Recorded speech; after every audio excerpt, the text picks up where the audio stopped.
Assalamu alaikum warahmatullahi wabarakatuh. Okay, so we are going to start on the Surah of the Jinn, verse number 1.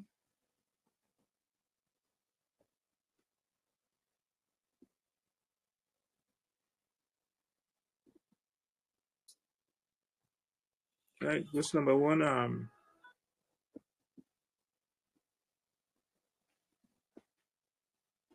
So let us start.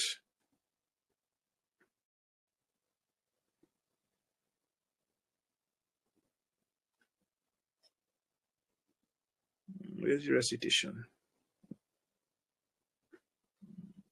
Set up my thing, but not seeing it, boy. Oh, no.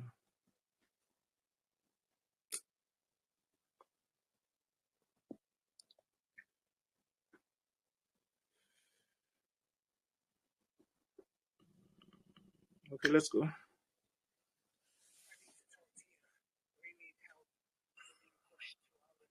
By wars and natural disasters, but more emergencies are coming.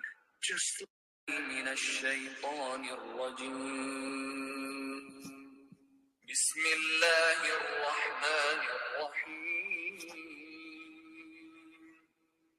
In the name of Allah, the entirely merciful, the especially merciful. قل أوحي إلي أنه استمع نفر من الجن فقالوا إنا سمعنا قرآنا عجبا.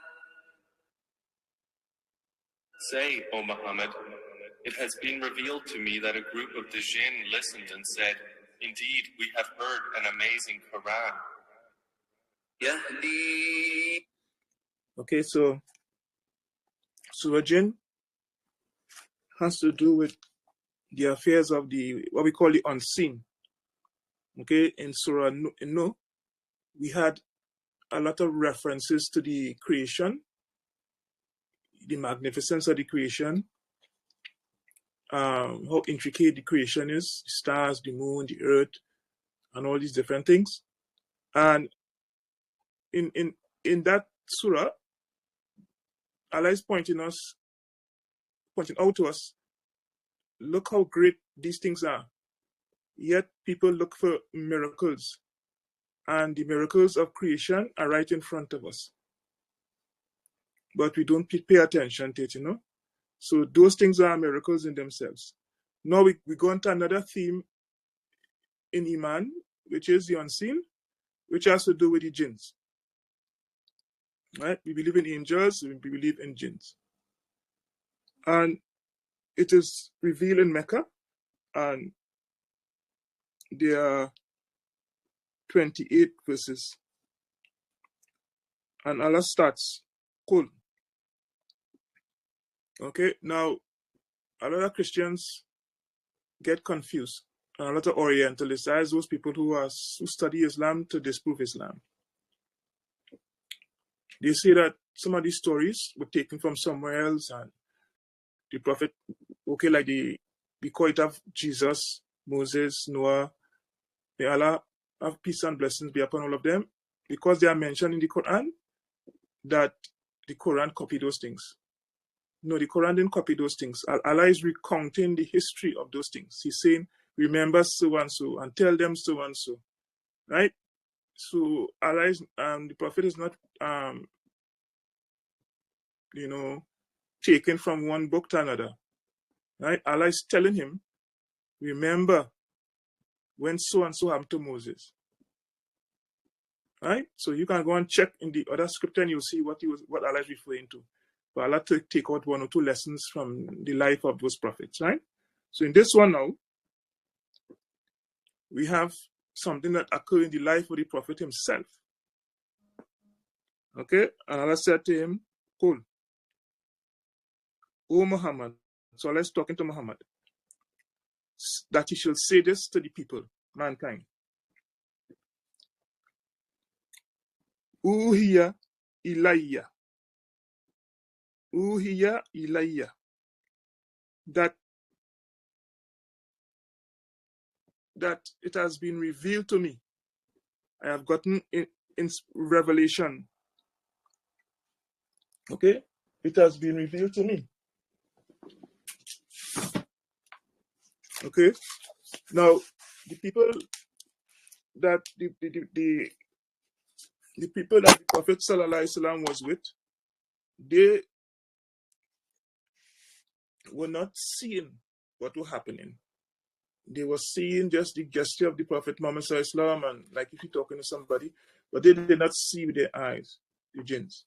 Right? So Allah is telling him, say, Ya Muhammad, it has been revealed to me that a group of jinns, okay, a group of jinns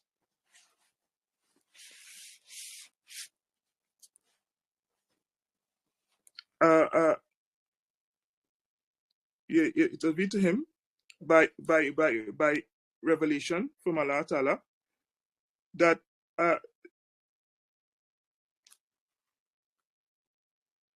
that a group of jinns listen to me. Okay? That this group, they were listening to him.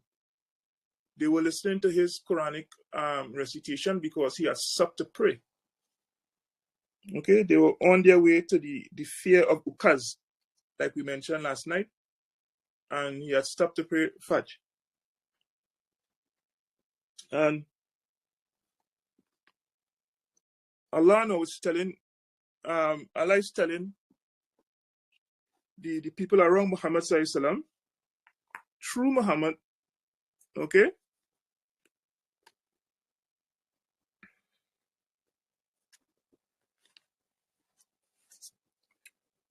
that there was a group of jinns listening. So even the Prophet Sallallahu Alaihi Wasallam wasn't aware until Allah told him through Jibreel that there were a group of jinns, okay, that were listening. Okay, so Jalalain said that they were listening to his Quranic recitation, and actually they were jinns from a place called Nasibin, which is in Yemen. And that this occurred during Salatul Subh, or what we call Salatul Fajr. Okay, and it occurred in a place called Nakhla. Okay, and it was between Mecca and Taif, about in between Mecca and Taif. Mecca, when you go Hajj, okay, Taif is a city close to Mecca. It's a very close city. And we heard about the children of Taif who had stoned the Prophet Muhammad Sallallahu Alaihi Wasallam when he went there to give the da'wah. Okay, so now the background to this, as I mentioned some of it last night, that in the text, there's a text called Asbabun Nuzul, where they mention some of the background regarding the revelation that Allah sent down.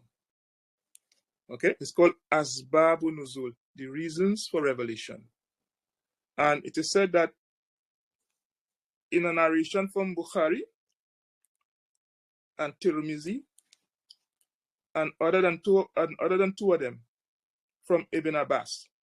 So other than Bukhari and Tirmizi, there are other books that have narrated this story, and they come by way of Abdullah ibn Abbas. And he said that the Prophet Sallallahu Alaihi Wasallam, read the Quran in the presence of the jinn, and he did not see them. Okay? And the companions who were with him, okay, the group of companions also did not see them. Okay, but Allah gave him the knowledge that this is what was happening to him. Now, what had happened, I'll just precede the hadith. it said that something happened in the sky. There was some sign or some disturbance. And the leader of the jinns in Yemen sent out different groups of jinns to investigate what happened, what was causing disturbance in the creation.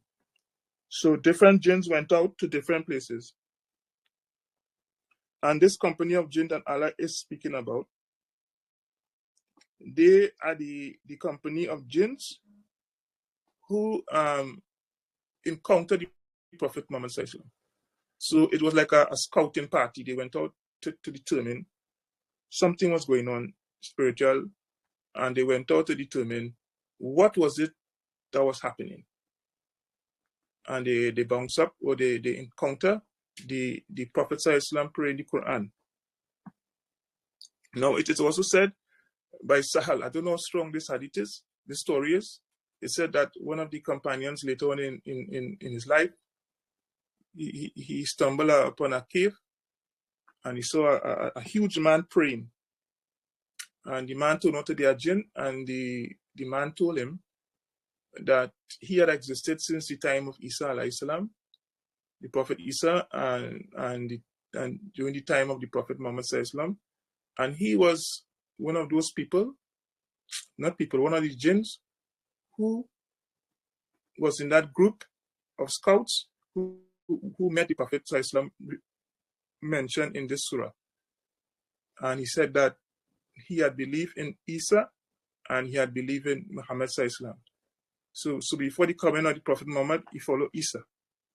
And when the Prophet Muhammad came, he followed Prophet Muhammad sallallahu alaihi wasallam. And that this companion met him, and they had this discourse. Allah knows best. I don't know how strong the narration is, but it's just for information purposes. Okay, so this scouting party, or this Jama, was between 3 or 10. They were a small scouting party. And, and some people give different amounts. Some say 7, some say 9, but it doesn't matter. And it was from the tongue, as I told you, from Nasibin, or Nisyab, or it could be Nisyibin or Nasibin. It's a Korea or village in Yemen. Okay, and the prayer that the Prophet Sallallahu Alaihi Wasallam was making was sub. If you go to the books, you will hardly see fajr. You'll see the first sub. Okay, sub means the dawn prayer. Okay, so this is the scenario, and they said they were listening to this recitation. Okay, they were listening to this recitation, which is the Quran,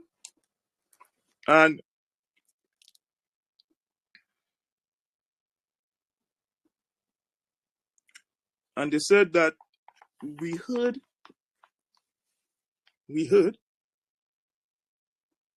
and they said, Inna sami'na Qur'anan ajaban, and they said that we heard a strange, recitation. Okay, we heard a strange revelation. And allegedly revealing to the Rasul that this is what they told their people. So when the group came back, they told their people, we heard a strange, recital. This was something strange that we never heard before. So it was strange, it was wonderful, and it sparked their interest Okay, it spark their what? Their interest. So this is evidence of things that we are not seeing. So we believe in the unseen, and we believe that there are certain unseen beings. So Allah has given us the privilege of giving us that story from the unseen. So let us continue. Ayat number 2. إلى الرشد فآمنا به ولن نشرك بربنا أحدا. It guides to the right course, and we have believed in it, and we will never associate with our Lord anyone. So they were convinced, okay, they were convinced about the arguments of the Quran. So he says, the person who was in charge, the Amir of the Jamaat of Jinn, he said that, you know, this guides to what is right. Okay, we do not know exactly what surah the Prophet ﷺ was reciting, but whatever was the dawah in that surah, okay, the jinn is saying that it guides to that which is right. Therefore, amanabi, that we believe in it.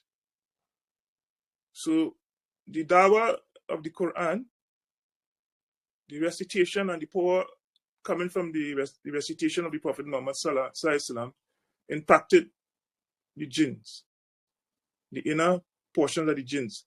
I don't know if they have a heart or not, but whatever, they were convinced that this recitation guides to something that is rushed, upright. You know, the Quran doesn't take you to, you know, to be have negative qualities. You know, the Quran calls you to things that is rushed, upright, okay, and righteous. And we wala nushrika, and we will never ever join partners or bind partners bi rabbina ahadan. We'll never join partners to our Lord and Sustainer. We will not join anyone to him. This is very important. So this shows you here that amongst the jinns, some of the jinns are polytheists. You know, they believe in Allah, but they also join partners unto Allah, like Hindus and other people, you know, other a lot of traditional religions.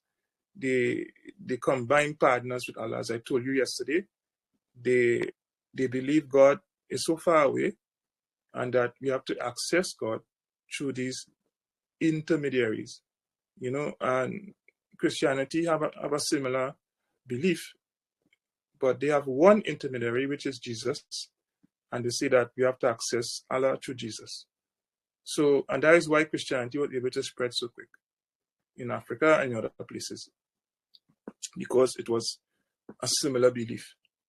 Also, so the jinns knew that people among the jinns, they were some of their jinn folks and some of their jinn friends. Okay, part of their tribe. Okay, they were involved in joining partners to Allah. You remember, jinns are a part of the creation. Jinns are part of creation, and they have their own will. Okay, they have their own will, and although they live in a different realm than us, they are able to adopt whatever belief they want to, and they are able to, you know, to do whatever it is they want until they are faced with the Day of Judgment. They also have to face the Day of Judgment. And the Prophet Muhammad Sallallahu, with the coming of the Prophet Muhammad Sallallahu, he also came to the jinns, mankind and jinns, okay, to call them to the worship of one God. Okay, so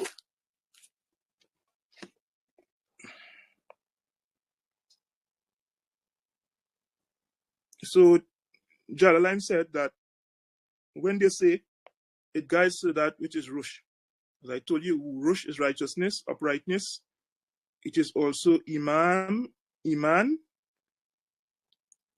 It is standing upright, towards a goal. It functions in a particular kind of way. Okay? And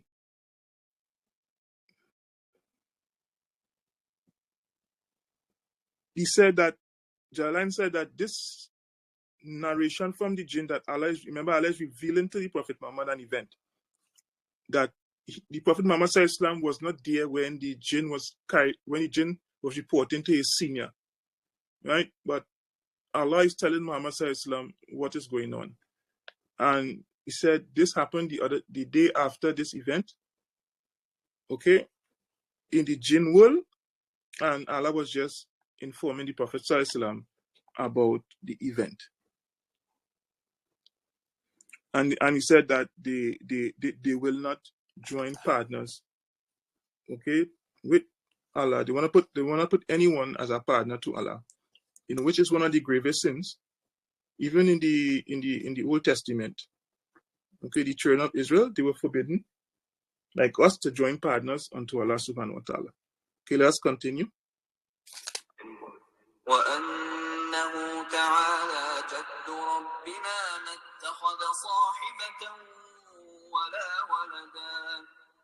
And it teaches that exalted is the nobleness of our Lord. He has not taken a wife or a son.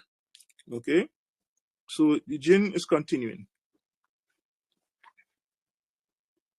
And that Allah subhanahu wa ta'ala, okay, Allah subhanahu wa ta'ala, that he's continuing his discourse, he's reporting to his seniors that Allah ta'ala, right, who is the Allah ta'ala. Ta'ala means like the Most High. Like Allah Ta'ala means Allah the Most High, okay, or the one that is exalted, okay. He's exalted in his majesty, right? And who is that? Allah Ta'ala the Most High. And he is Rabbana. So the jinn said that he is our sustainer, Lord and sustainer, and that he has not taken, okay, Allah himself has not taken unto himself a son, no, a companion, a female companion, like a sohiba, like a wife, and he has not taken unto himself a son.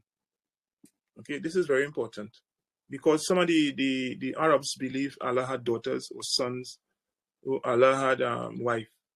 Okay, and there's a woman goddess in the Middle East, Ashira. They said that she was the wife of Yahweh, or God, who the Jews call God. And so Allah is saying here, the jinn is saying, and Allah is revealing to the Prophet Muhammad that added to that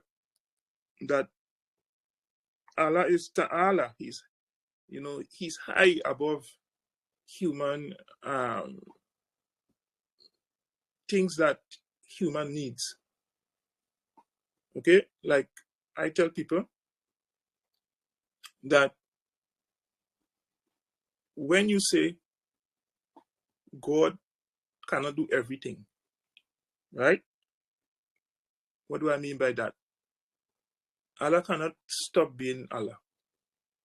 Anytime he stops being Allah, then there's no Allah. Okay? Allah does not have a son. He does not have a wife. And a lot of people, non-Muslim, they respond to me like, well, he could do it if he want to. But we are creation. It's like telling a car to be a human. Okay? The car is the creation of humans. Right? Anytime the humans become a car, then it's not a human again. Okay, so what we mean by that it is far above his majesty that he shall be associated with things that are associated with weakness and human beings. That is why we say Subhanallah. Allah is far above human qualities with things that diminish his majesty, because he could only be majestic. And that is why it's a sin to attribute human things to him. That's why it's a sin, that we should not attribute human things to him. So the jinn is saying here that Allah is Ta'ala, okay, Jaddu Rabbina, that he is, his majesty is far beyond anything else, right? And that he did not take, okay?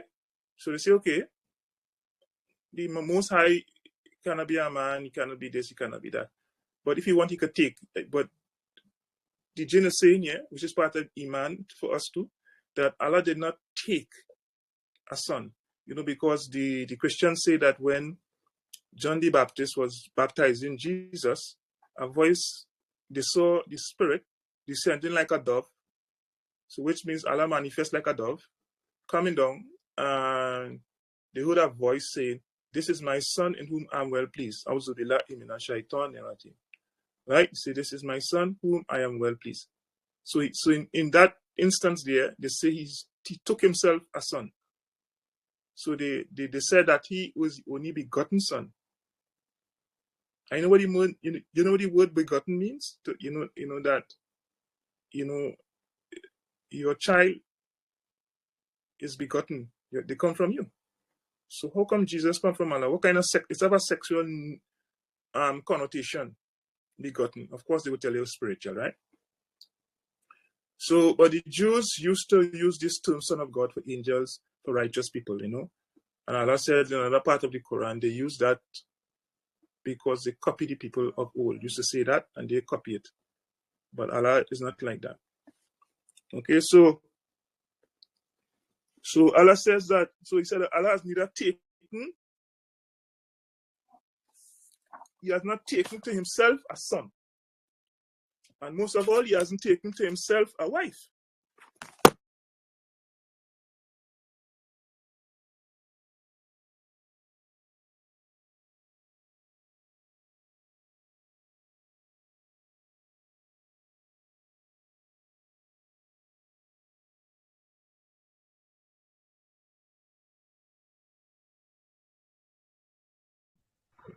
Yeah, Assalamualaikum Maulana. Yeah, side meter.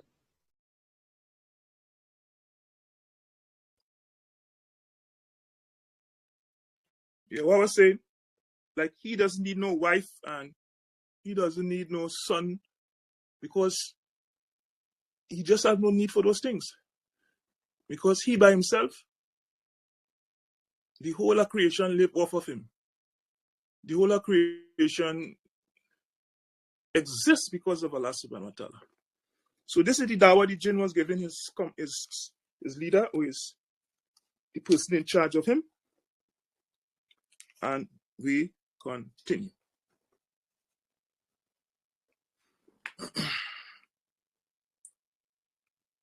أنه كان يقول سفيهنا على الله شططا. And that our foolish one has been saying about Allah an excessive transgression. Okay, so he's saying here that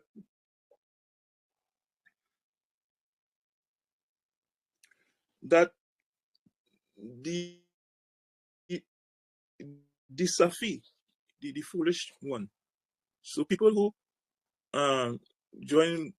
say that Allah has a son, or that Allah subhanahu wa ta'ala has a wife, Allah says that indeed, right, the Safihuna, you know, these foolish ones, right? So the jinn is not Allah subhanahu wa ta'ala. I keep saying Allah. Allah is giving us the revelation, what the jinn is saying to this commander. And he says that the jinn is saying that there was there exists amongst them, you know, someone who is called Safih. Safih means foolish. So the foolish of us, which means the foolish amongst us. Okay? Safihuna, the foolish amongst us. They are saying things about Allah subhanahu wa ta'ala. Okay? They are saying things that about Allah himself, that it almost causes things to explode. You know, sometimes when people have a conflict, right? And then somebody says something and the whole room explode, which we're not physical explode, but the whole thing come into commotion and bacchanal happen and confusion reign, you know. But so Allah is saying that what they are saying is shatatan. It is just totally outrageous, right? That it was totally outrageous. So, which means that, you know, it don't make sense. It's not adding up. You know, it has no merit. It is totally fallacious. Okay, it is totally fallacious. And Jalalain said that it is an error to say that, and it is going astray, and it's a lie. Okay, and it is a lie to describe Allah in that fashion. Okay, of what? Of describing him as having partnership. Okay, or describing him with a companion and a child.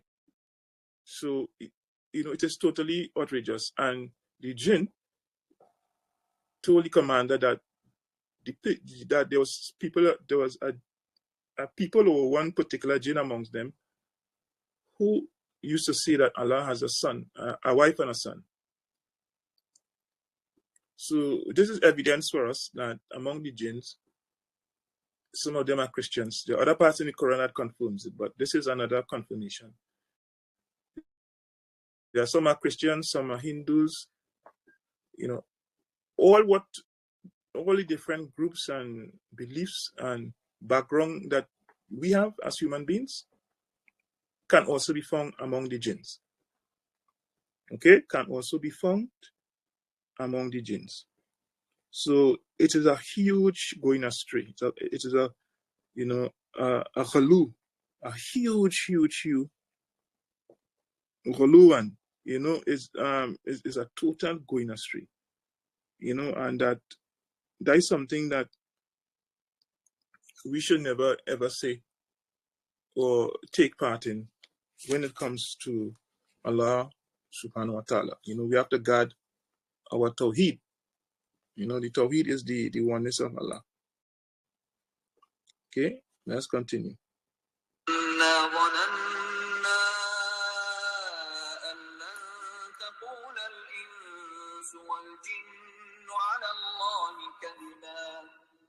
And we had thought that mankind and the jinn would never speak about Allah a lie. So, number 5. And that the jinn is continuing, the narration continues from Allah, what the jinn is saying, and that we had thought, okay, that no human or jinn will ever say something like that about Allah subhanahu wa ta'ala. So apparently there was some among the jinns who were what we call muwahideen, people who believe in one deity, one God. You know, God is not appropriate word, but you know what I mean. Like one created him, and so those who had held that belief, they thought that that no human, okay, or jinn will say such a lie against Allah. Okay, well, you know,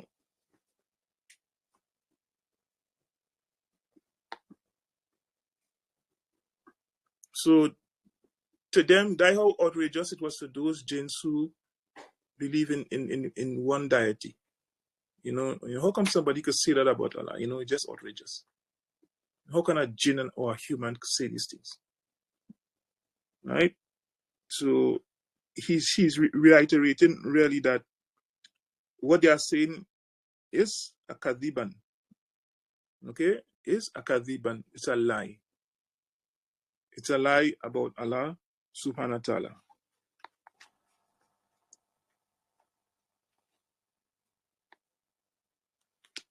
Okay, let's continue.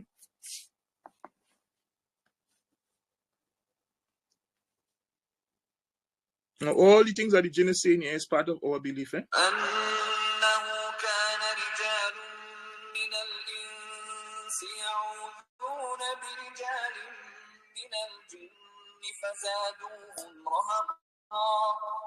And there were men from mankind who sought refuge in men from the jinn. So I only increased them in burden. Okay, this is a very, very important ayat. Very, very important.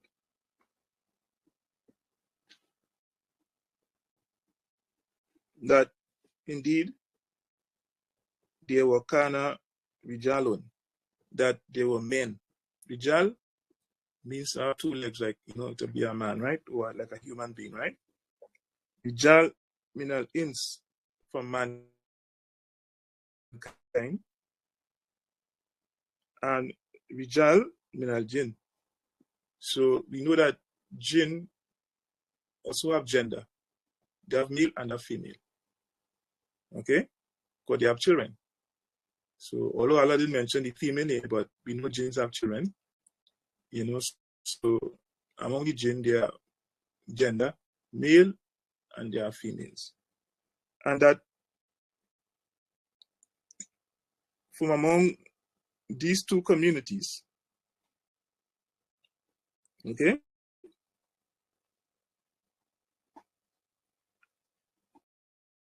they were intersection. They were able to cooperate with each other. And what type of cooperation? Ya'udhuna. You know, like how we say a'udhu billahi. You know, so the men used to seek refuge amongst the jinn.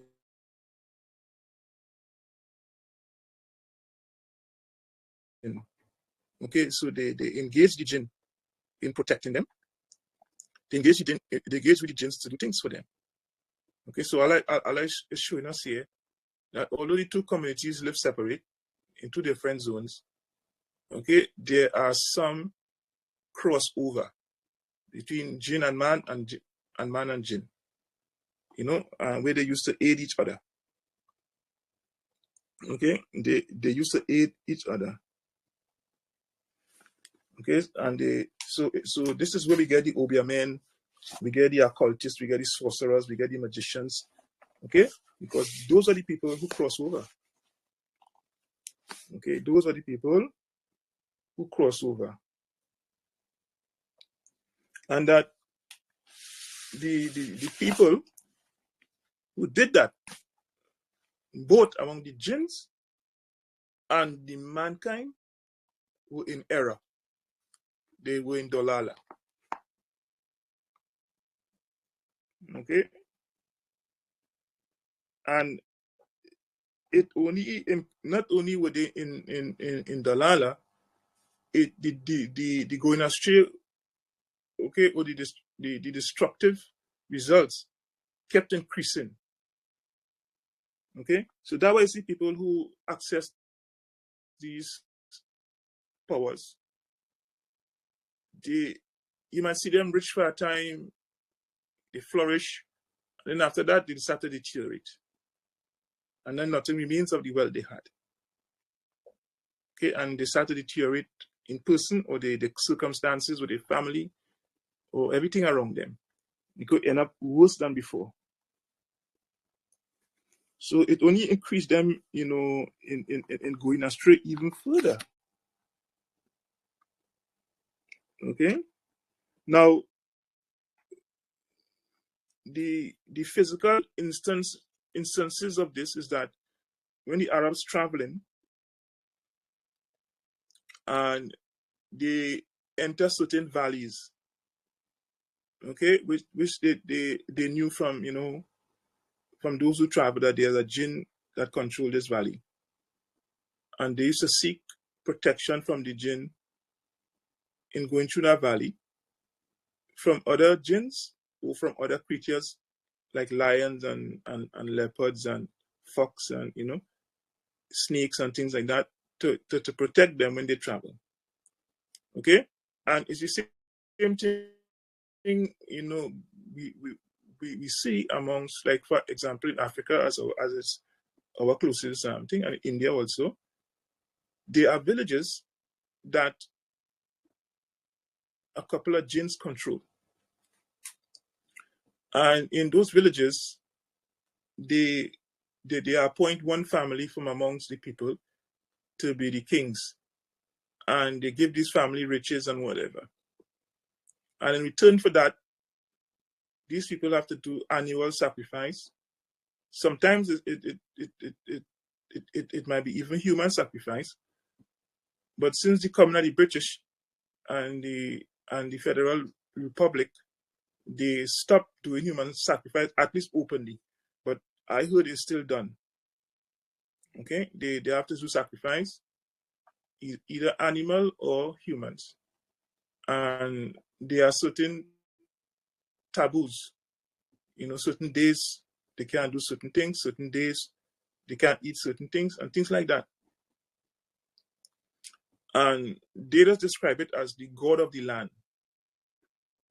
Okay, the god of the land. So is a jinn having those people in bondage. And sometimes when those people move away, okay, from that belief, sometimes there's terrible results. They might start to die off, or they get sick, because there's a bond, there's a covenant between the jinn and those people great-great-grandfather. So every year that covenant is revived, and then, but people got modern and they forget all of that, and it affects them also. Okay, so these things were not fairy tales. This is something that that happened.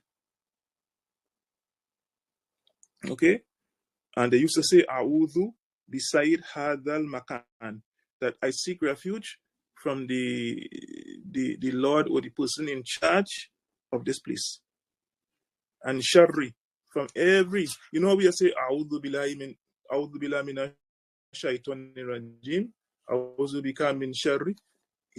We seek refuge in you from the devil, or we seek refuge in you from evil. Okay, so they used to do the same thing. They used to do the istiara, this seeking refuge, okay, with the jinns instead of Allah subhanahu wa ta'ala. And it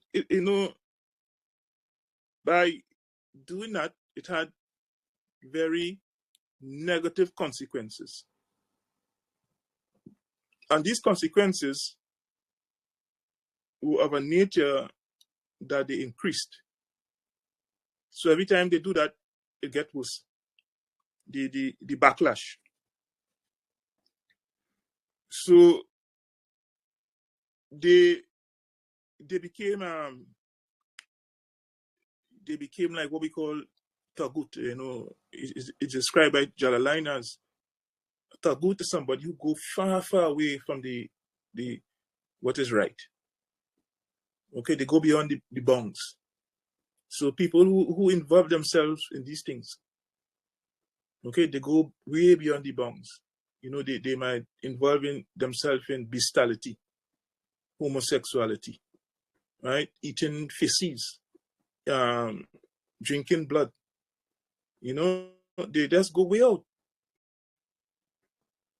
okay, from the normal. Okay, because the jinn, okay, that encounter with those evil jinns, those evil entities, it has a negative effect on us. And there's a corresponding negative effect on them. But we don't know much about what happens to them. But we know what happens to the human beings because we have history, you know, and we have history about these things, and we have those things are recorded about what happens to people who do that. Okay. So it just carried them far away. Let's continue. Now, all of these things just have to do with the reality of the unseen, of the ghaib. Because as Muslims, we also believe in the ghaib. Right? We have an enemy that is hidden. We have an enemy that has a certain characteristics. We have an enemy that functions. Okay? We have an enemy that can intersect with our world and we with their world. And it will not be fair to us that Allah tell us we have an enemy and we have no intel. You know, we have no intelligence about this enemy. So all this surah here gives us more information about what it is we up against. Because Allah said that Shaitan is adu lakum. He's an enemy for you. He's an enemy. So it is out of Allah's mercy that He's describing this enemy. He's describing what is possible for this enemy and how this enemy can impact on our lives by bringing out these examples. Okay, so this is the root. Once you understand that, you understand the purpose of this whole surah. Here we go.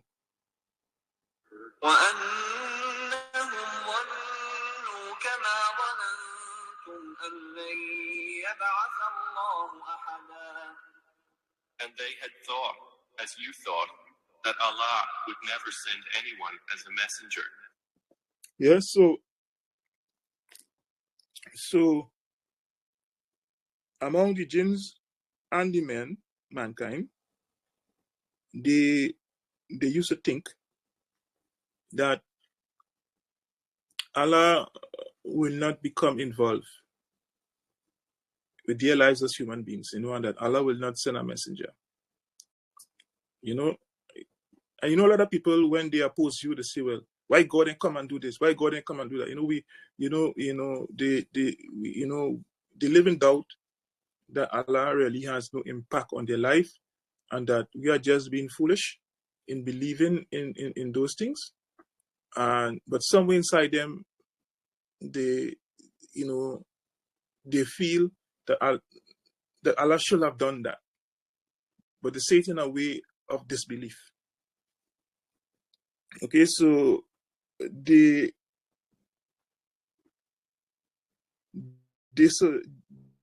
is a supposition in their heads. You know, they suppose that this is what Allah, why Allah not sending a messenger. Okay, what is up? Why Allah is not doing this thing? You just leaving us here, and and we facing all these different beings, and and we want to have something saying that Allah Subhanahu wa Taala, still care about us. Okay, so this is what they are saying to themselves, and what it is the expectations, okay, that they had concerning Allah. Now, some people say that this kind of thought was more popular amongst mankind. But from my understanding, since the jinn is speaking to his commander, that I think too is also possible that there existed a similar thought among the company of the jinns.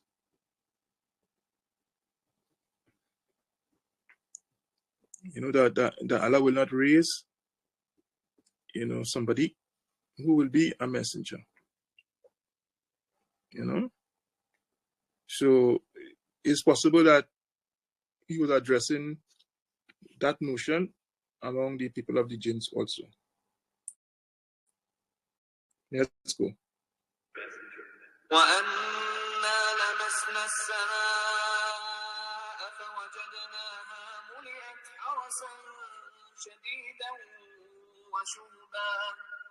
And we have sought to reach the heaven, but found it filled with powerful guards and burning flames.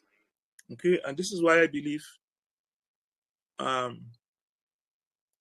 it's possible that this notion, this idea, or existed among the jinns also, because he said that they started to try to penetrate the heavens, to pick up information. Okay, they sought to reach the heaven, but when they reached there, they found that the heaven, certain secrets were guarded. Okay, certain secrets were guarded, so there were guards. There were guards, and these guards, they had flames, to chase them.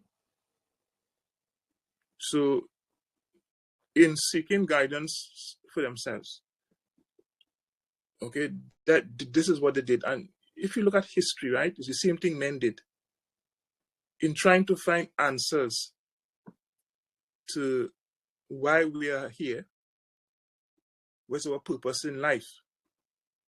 Certain philosophers and certain scientists either try to reach out to the heavens, trying and looking at the stars and looking for signs in the stars.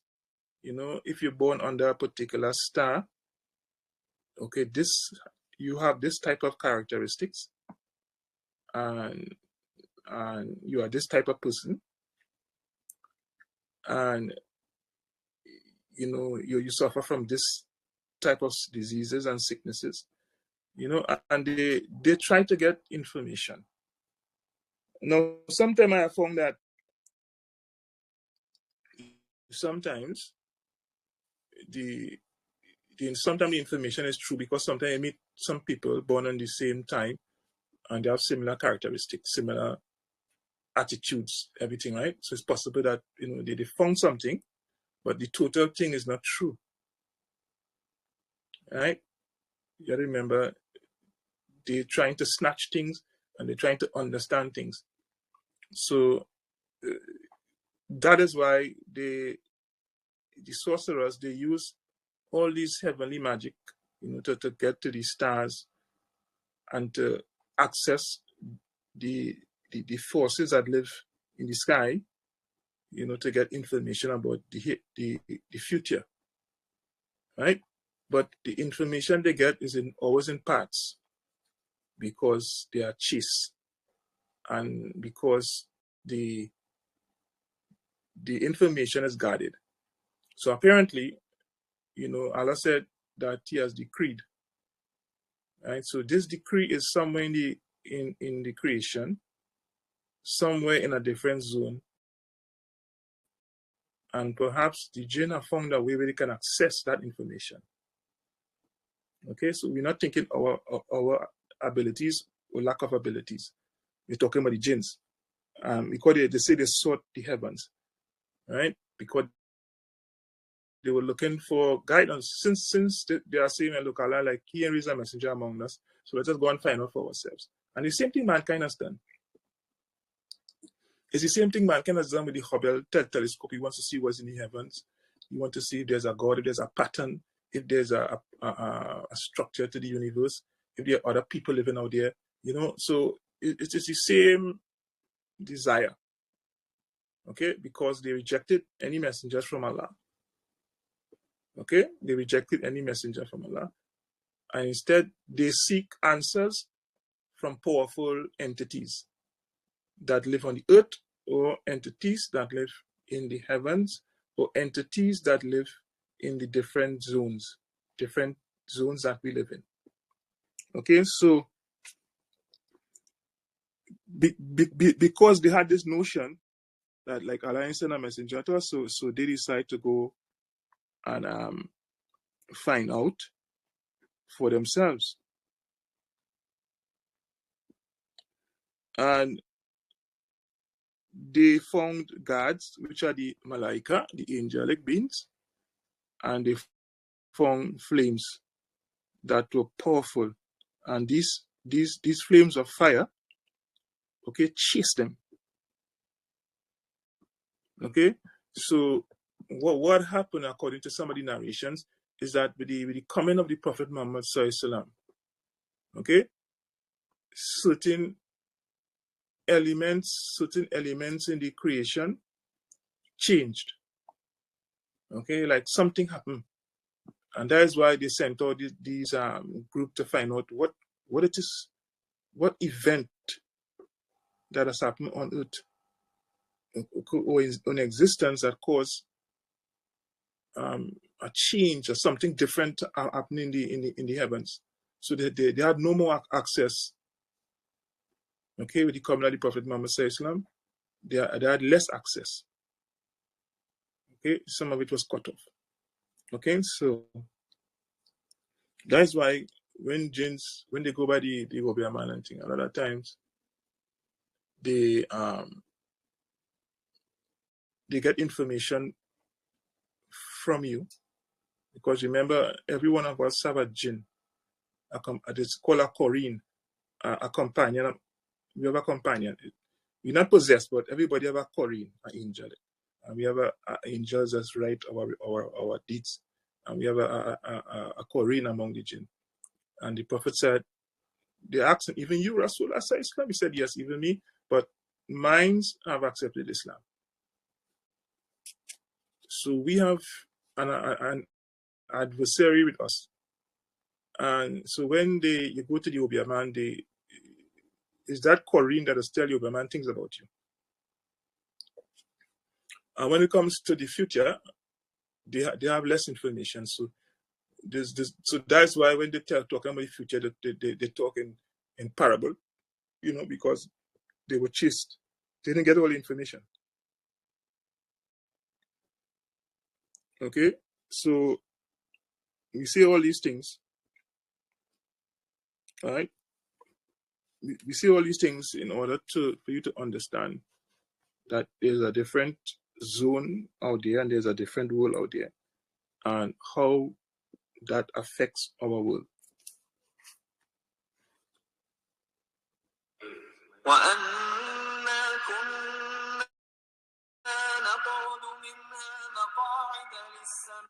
Should you be informed somehow that this is Laylatul Qadr, and then you're informed that this will also...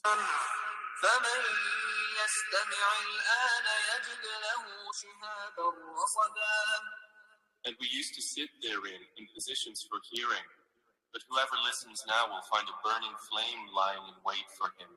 So remember I was telling you with the covenant of the Prophet Islam, because before they used to sit in certain strategic positions to try to get information, intel about what is happening. But with the coming of the Rasul now, they found that change, right?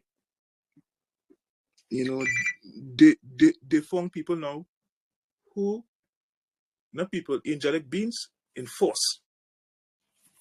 So they have no more access. You know, so what they used to do before, they cannot do it again.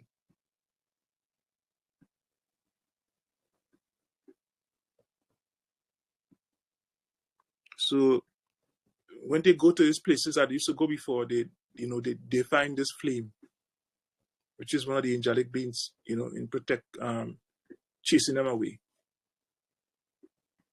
Okay.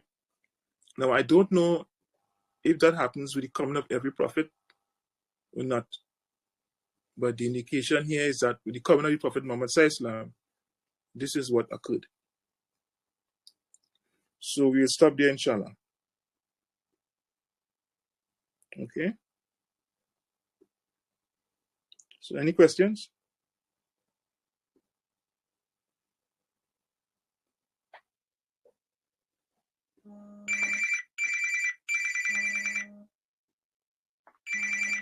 Any questions?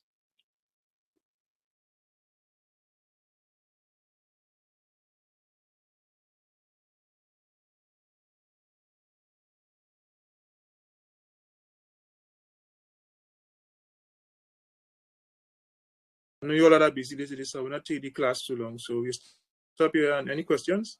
If not, we'll close. Okay? So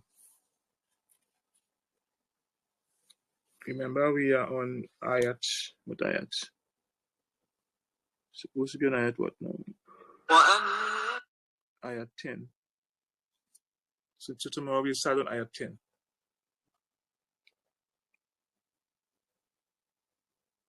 Ayat 10. Okay, so Assalamu alaikum rahmatullahi wa barakat. So we'll see tomorrow.